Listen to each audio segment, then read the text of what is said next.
The ocean is not attacking this airport from above. It is stealing its feet from underneath. This is Kansai International Airport in Japan. A colossal man-made island built in the sea. Planes still land. Passengers still walk through bright terminal halls. Runways still look calm from the sky. But beneath that clean surface, something is moving. Not fast, not loud, not like a disaster movie.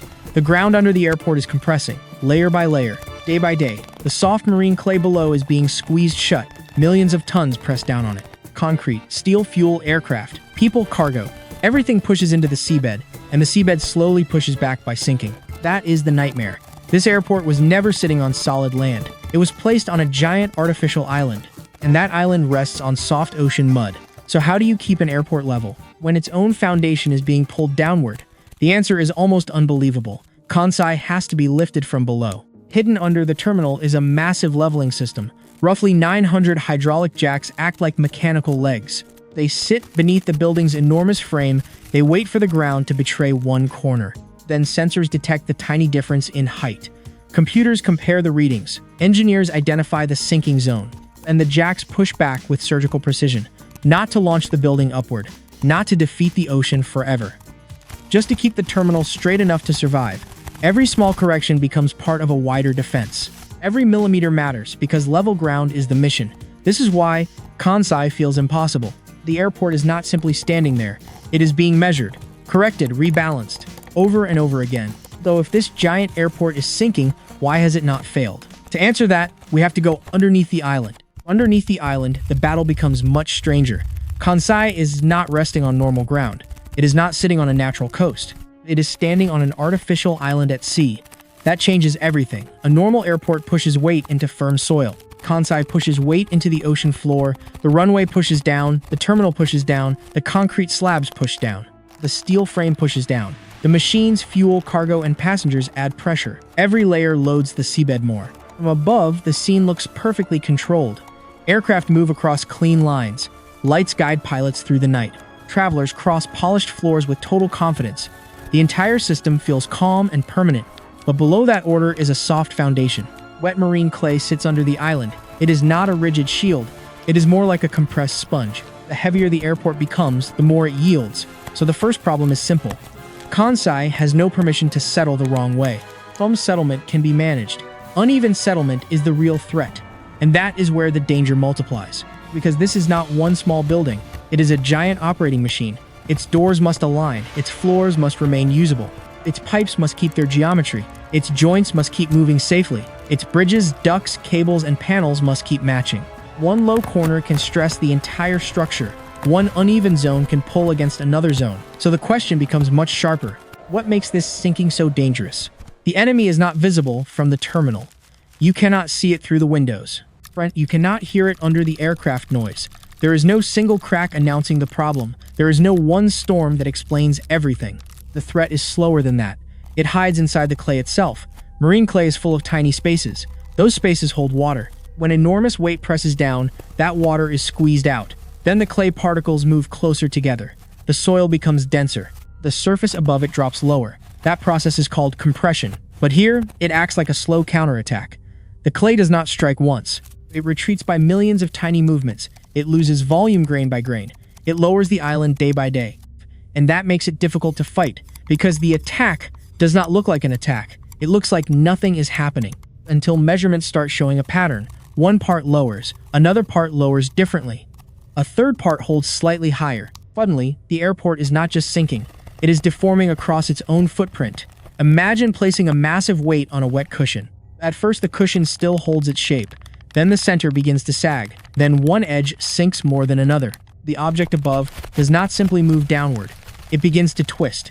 That is the hidden engineering nightmare. A terminal can tolerate many things, but it cannot tolerate endless uneven movement. If doors lose alignment, operations slow down. Floors drift, connections become harder. If pipes bend too far, stress builds inside them. If joints move outside limits, maintenance becomes urgent. But why not solve everything with stronger foundations? Because the sea floor is not a perfect opponent. It is not flat. It is not uniform. It does not follow one clean formula. Engineers can predict settlement. They can model the layers. They can estimate how clay will compress. But giant projects live inside real geology, and real geology is messy. One layer may be softer than expected. Another may drain at a different rate. One section may carry more load. Another may respond later. The island does not press down evenly everywhere. The terminal does not load every point equally. The runway, buildings, and service areas all differ. So the seabed reacts like a battlefield. Different zones respond at different speeds. That is why the math becomes unforgiving. The danger is not only vertical movement, it is differential movement. The airport is not just going down, it is going down unevenly. An uneven movement changes the whole problem. Now engineers are not fighting one number, they are fighting thousands of tiny height differences. Each difference can create stress. Each stress can spread through a connection. Each connection can affect daily operation. A huge airport cannot pause reality. It cannot shut down whenever clay compresses. It must keep moving while its base changes. That is the pressure. A runway still needs a reliable surface. A terminal still needs aligned systems. A service corridor still needs safe clearances. A structure this large needs constant geometry control. So the real battle is not dramatic collapse. It is the race against misalignment. It is the fight to keep tolerances alive. And that fight happens far below the passengers. This is where the quiet defenders enter. Not in the bright departure hall. Not beside the glass walls. Not under the public lights. They work in technical spaces below the terminal. They operate beneath the normal rhythm of the airport. Above them, aircraft land and lift off. Above them, passengers move through the building. Above them, the airport behaves like nothing is wrong. But below, the structure is being watched. Heights are checked. Movements are compared. Small deviations become warning signals. The airport becomes a map of pressure and response. Every reading matters. Every low point matters. Every trend matters. Because the enemy is patient. The clay does not stop after one correction. The island does not freeze in perfect position. The load keeps pressing. The water keeps draining. The settlement keeps evolving. That means the defense cannot be one repair. It has to be a system. A network of measurement. A network of judgment. A network of controlled intervention. Kansai is not protected by one heroic device. It is protected by constant technical discipline. This is why the story is so unsettling. The airport still works because failure is hunted early, before the public sees it, before a small offset becomes a larger problem, before a hidden movement becomes visible disruption.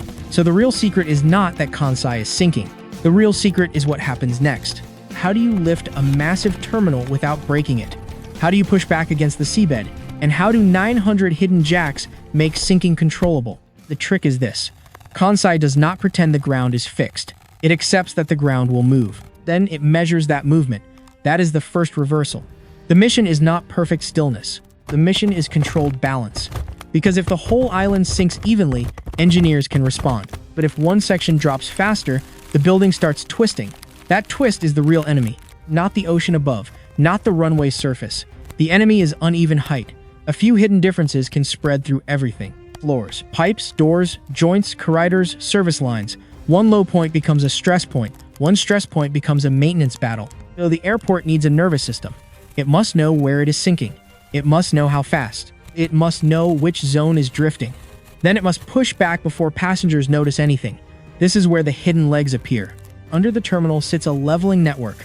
Roughly 900 hydraulic jacks hide beneath the structure. Think of them as mechanical knees under concrete. They do not lift the airport dramatically. They correct it with controlled force.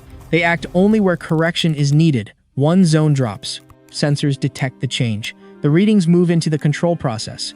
Engineers compare the difference against safe limits. Then, the jack system prepares the counterpush. Not too much, not too little. Just enough to restore alignment. This is surgical precision. The seabed pulls downward. The jacks push upward. The clay compresses again. The system measures again. The airport becomes a living engineering loop. Detect, compare, correct, verify. Then repeat. And that repeat cycle is everything. Because a giant terminal cannot be treated like furniture. You cannot simply jack up one corner blindly. The building is too large. The loads are too complex. The connections are too sensitive. Push too weakly and the tilt remains. Push too hard and new stress appears. Push the wrong point and another area suffers. That is why this system is not brute force. It is controlled intervention. Every movement has to respect the structure. Every adjustment has to protect the frame. Every correction has to preserve the airport's geometry. This is the difference between strength and intelligence. Strength alone would fight the ocean. Intelligence manages the battle conditions. Kansai survives because the defense is precise. Now watch the logic of the system. First, the airport becomes measurable. High and low points are tracked across the structure. Tiny deviations stop being invisible. They become data. That data becomes a warning map. The map shows where the terminal is drifting. It shows where clay is winning locally. It shows where correction should happen next. Then, engineers choose the right response. They do not chase every movement blindly. They read the pattern. They identify the dangerous differences. Then they send force into the frame. The jacks raise specific support points. The structure moves by controlled amounts. Then the readings are checked again. If the geometry improves, the response worked. If not, the system keeps refining the correction. That is the real twist. Kansai is not one solid object fighting nature. It is a monitored body with reflexes. The sensors are its nerves. The jacks are its muscles. The engineers are its judgment. The terminal becomes a body trying to stay upright, not by refusing motion, but by responding before damage grows. That is why the system feels so powerful. It turns sinking into a manageable signal. It turns clay compression into an engineering schedule. It turns an invisible threat into a measured target. This is not a one-time rescue. This is permanent technical pressure. The airport has to keep earning its level position. Above ground, nobody sees this campaign. The departures board keeps updating. Baggage keeps moving. Aircraft keep rolling toward the runway. The public sees normal airport life. But underneath, the quiet operation continues. Measurements are reviewed. Heights are compared. Low zones are identified. Hydraulic force is prepared. The frame is lifted within careful limits. Then the building is checked again. It is not dramatic. But from an engineering view, it is astonishing. They are not just maintaining a terminal, they are maintaining trust in the ground itself. Most people think the miracle is the island. They see land built in open water. They see runways where waves used to be. But the deeper miracle is more subtle. It is the ability to keep that island useful. It is the ability to keep the terminal aligned. It is the discipline of fighting millimeters for decades, because nature does not need one spectacular victory. It only needs tiny differences to accumulate. And engineering does not always need one grand solution. Sometimes it needs 1,000 small corrections, again, and again. That is why Kansai changes how infrastructure looks. The strongest structure is not always the stiffest. Sometimes the strongest structure is the one that adapts. It knows where it is weakening. It knows where pressure is increasing. It knows when to push back. And it does that while staying open. While planes land, while passengers walk, while the sea keeps pressing below. The airport is not frozen in place. It is constantly being negotiated into position. That is the value of the hidden system. It does not erase the sinking. It makes the sinking manageable. It does not defeat the clay forever. It prevents the clay from winning too quickly. So the true wonder is not just Kansai's island. It is the invisible choreography beneath the terminal. A choreography of sensors, jacks, measurements, and judgment. The ocean floor keeps moving. The clay keeps compressing. The load keeps pressing down. But the airport keeps answering. Not with panic. Not with spectacle, with controlled engineering, with patient correction, with a system built to fight quietly. And once you understand that, the airport looks different. It is not just a runway on the sea. It is a giant machine balancing against the seabed. Most of the fight stays hidden. And that is the point.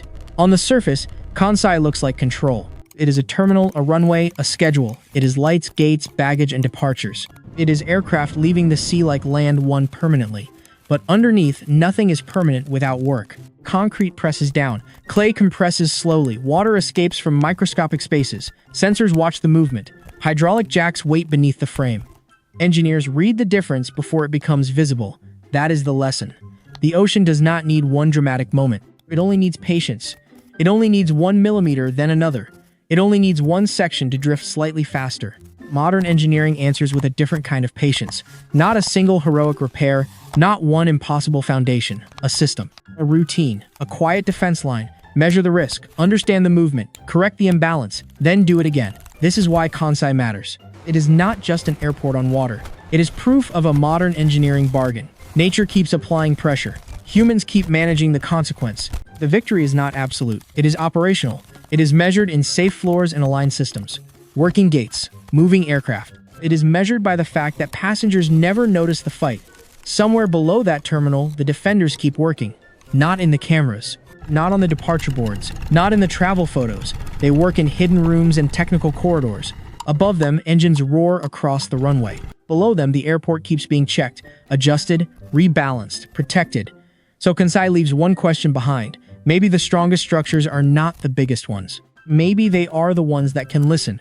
The ones that can feel tiny changes, the ones that can correct themselves quietly. If a giant airport survives by millimeters, remember this: how many other wonders are held alive the same way?